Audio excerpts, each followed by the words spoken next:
Yazgın el şömbilemek evnen aydın görür.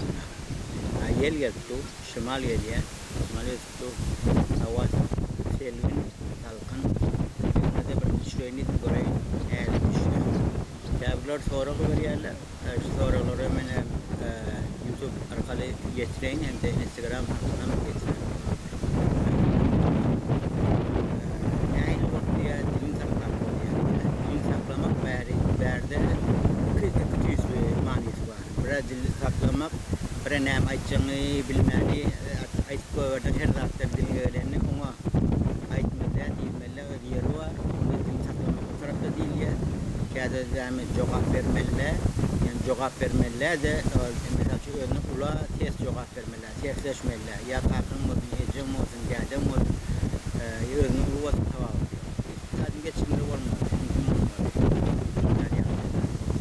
Ondan yeni dili saklamak yani bizim Türkçe dilimizi yaşa yurtta yaşasak saklamak. İnsver yaşam. Sen sonra var ya sen öde olamışsın ne ile uğraşan ya haydi uğraşan ya. Elbette belli Joe Biden dilini bilen uğraşmayacağım belli. Ondan sonra ne Justin Trudeau'nun diliyle uğraşmayacağım belli. Elizabeth Queen'in dili bilen uğraşmayacağım belli. Ya Roosevelt'in ya Churchill'in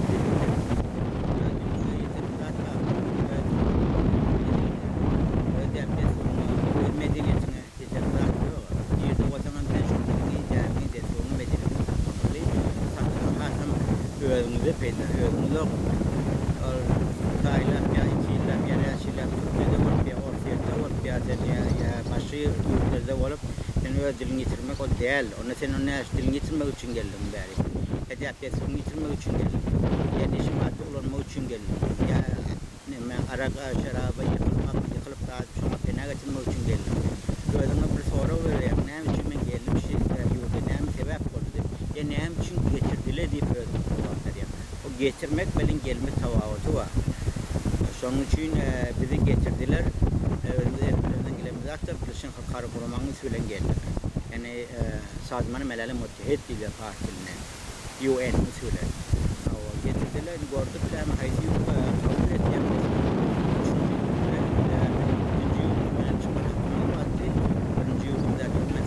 İran, Doğru Yarım Hükümet, ondan Türkmenistan ikinci yurdum. Ondan üçüncü yıldan beri. Şeyde ben şu devleti, Kanada devleti kabul etmek üzere geldik ve ençi mağlalarım birbirinden getirmeli olduk. Ençi mağlalarım şu var, ayetler arkayı nehli getirdiler. Başka. Şunun için inni gelemize göre, inni gelip bir yurda yerleşmiştir. Şu yurdun nemi dilini öğrenmeli oluyor, dehtesini öğrenmeli oluyor, medeniyetini öğrenmeli oluyor, kadı kanunu öğrenmeli oluyor. Kadı kanunu öğrenmesen ya kâbir dehtesi olur, öğrenmesen şoları hormat koymalı oluyor. Değerli şu toprakta yaşatıyor. Bir devlette gelip düzgün su yetecek olsa, düzgün koyacak olsa, kadı kanuna karşı yetecek olsa, ona ya dehtesi oluruna karşı yetecek olsa, ya başa yetecek onu ne hemen, ne hemen. Takdın adın der. Her yurtta olsamız, Türkiye'de oluyoruz ya Orfiyat'ta oluyoruz, kadı kanunu hormat koyuyor. Barda geldi kadı kanunu ağımızı ve düşünceğini ben dengelim yani. Hormat koymalı oluyor.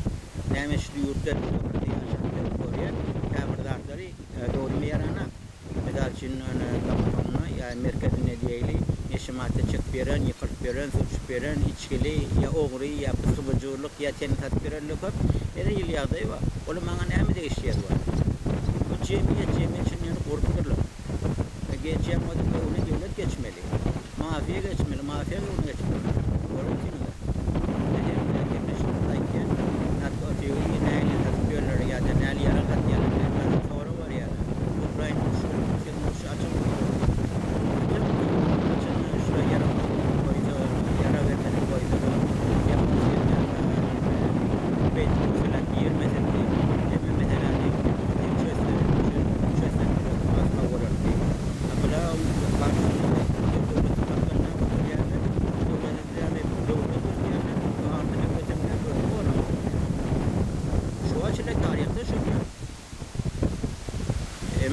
şu yang ulu baylar, ulu devletten arasında şunu yapmak gerekiyor. O da arkadaşlar dünya yeni düşüncemizi yeni etmeli, düşünmeli, bilmeli, öğrenmeli. Hatta öğrensek bilsek az Her türlü yağda olup bile, her ne şiirlerin her yerde bir oylar duruyor. Gerçek bizim öz başımıza tutma herhalde gelmem mümkün. İran'a gelmem mümkün. Onun şu an Joe Biden gidecek olvatı. Arap yurtları. Arap yurtların ağzını biriktirmek için. O ne hemen esasında ulu turvatı. Sebebi böyle öldüre şiyalar bizim çölümüz diye imitimiz diye ekonomiyamızı yarım usulünün kurşun usulünün aylanıyor. O ne hemen koyamaz. Bu işi yaraları satacaklar. Yaralarını başka yurtların adamların en namlusunu sineye geçirecekler. Aytman diyeyim kop zat yönenem adam aylıp durulmuş o yeni siyasete var ya. Ay siyasetin daşlak durmalı, siyaseti öğrenmeliler, siyaseti bilmeliler yok. Onu bilsen öğrensen kavdur, tabi bilmeyen öğrenirden ödedim koca korku yaşaklarında.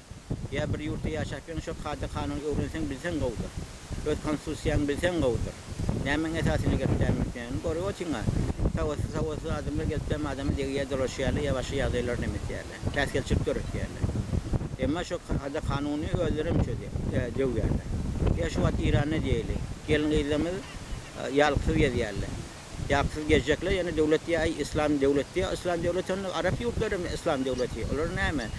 Ennem yeni ilişkiler bilen tanset böyle yeni ilişkilerden koça çıkıp böyle koça çıkan yurtlarda gezerler. Sen kaçım şu gelin izinden yarqlı gezmeyeyim mi? Kaçım şundan işini yağdayım gör. İş var mı, kazancı var mı, istirahaniyeti var mı, bir içtimaiyeti var mı? Ya da yeter yetmez yağdayı var mı? Ya da keselçiliği var mı? Ya da adam yok mu? Ya ayal yok mu? Ya da çağlar yetim vardır mı? Başka ne kemçikler var? O yağdaylarına seret. Mesinani yani derman termanı muhtinit.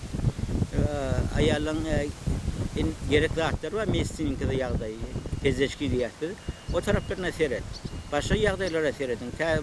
Yağlık var mı ya yok mu? O zatlara seretip verenler. O zatlara adamlara azar verdiğinde. Bilen ne için azar verdiğinde adamın gözü devletin korkusun ibettiğiniz onu. O yağdayı onu yalıp olup bilmiyor.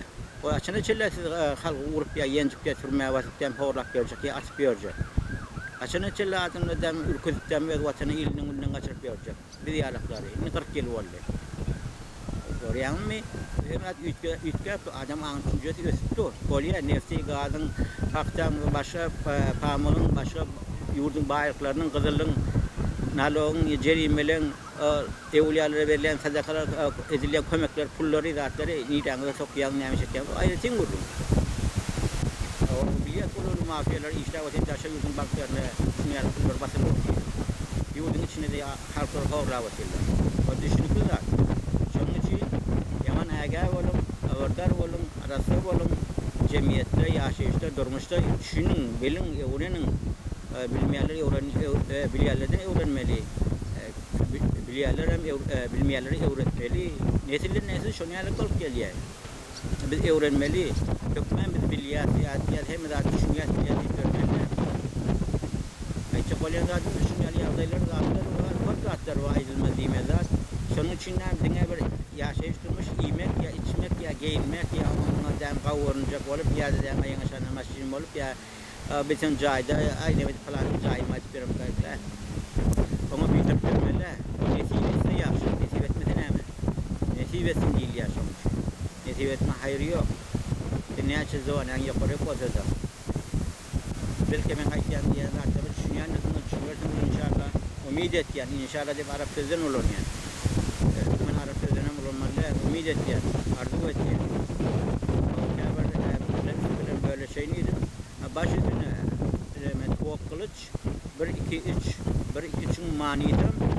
Yani birinci Türkmen İran'ı, ikinciden Türkmenistan'ı olup, üçüncüden yurtta siyasi, şehir yaşatır. Üçüncü koydum Instagram.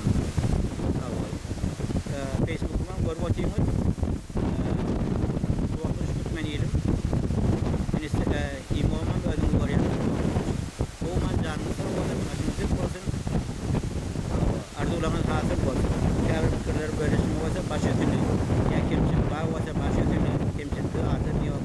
Zaten kimçik olur. Tekli kurumda da kimçik olur. Yazıda da keplemekte de. İşte de şunu. Adım şu şey değil mi? Kimçik bilen öğreniyen kârlar. Yanlışmadık adam olmaz. Yanlışlı adam kârlar öğreniyen. Ve şu geçen tarihi çeşmelerimizi artık öğrenmeli. näil ýagdaýlara geçipdir, ýurula gaýtylanlar ýaly. Gorwa teňi şu Türkmenistan ata watanlary mene her gedege maýtýar parakaçlykda atyda ýaşap ýörler. Onu ora otel içinden daşynan pul bar harca edilýär.